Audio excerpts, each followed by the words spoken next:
আসসালামু আলাইকুম ওয়া রাহমাতুল্লাহি ওয়া বারাকাতুহু। সম্মানিত উপস্থিতি, আজকে আমি আপনাদেরকে উদ্দেশ্য করে একটি হাদিস পাঠ করে শোনাবো। যে হাদিসে আরাফার দিন রোজা রাখার ফজিলত সম্পর্কে আলোচনা করা হয়েছে। হাদিসটি সহিহ মুসলিমে বর্ণিত হয়েছে। হাদিস নাম্বার 1162। হাদিসের বর্ণনাকারী হলেন হযরত আবু কাতাদা রাদিয়াল্লাহু তাআলা আনহু। عن أبي قتادة رضي الله تعالى عنه قال النبي صلى الله عليه وسلم صيام يوم عرفة।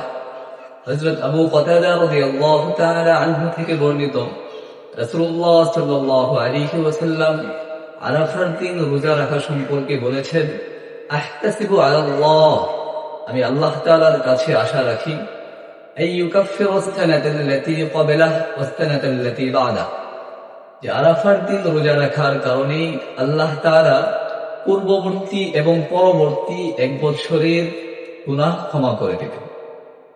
অর্থাৎ এখানে গুনাহের দ্বারা কোন গুনাহ উদ্দেশ্য, সগীরা গুনাহ নাকি কবিরা গুনাহ?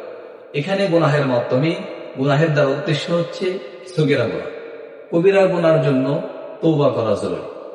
এখন আমার প্রশ্ন হচ্ছে যে ইয়াউম আরাফা বলতে কি বলে?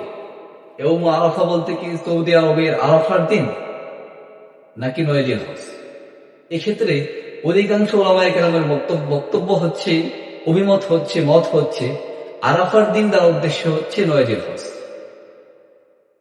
এখন আমরা যারা বাংলাদেশে বসবাস করি, আমরা কোন দিন রোজা রাখব? আরাফার দিন নাকি ৯ জিলহজ?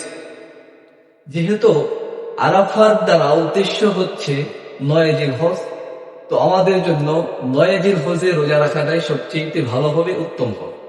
আল্লাহ পাক রব্বুল আলামিন আমাদের সকলকে সহিহ হাদিস বুঝে এবং জেনে আমল করার তৌফিক দান করুন। আমিন। ওয়া আখিরু দাওয়ানা আলহামদুলিল্লাহি রাব্বিল আলামিন।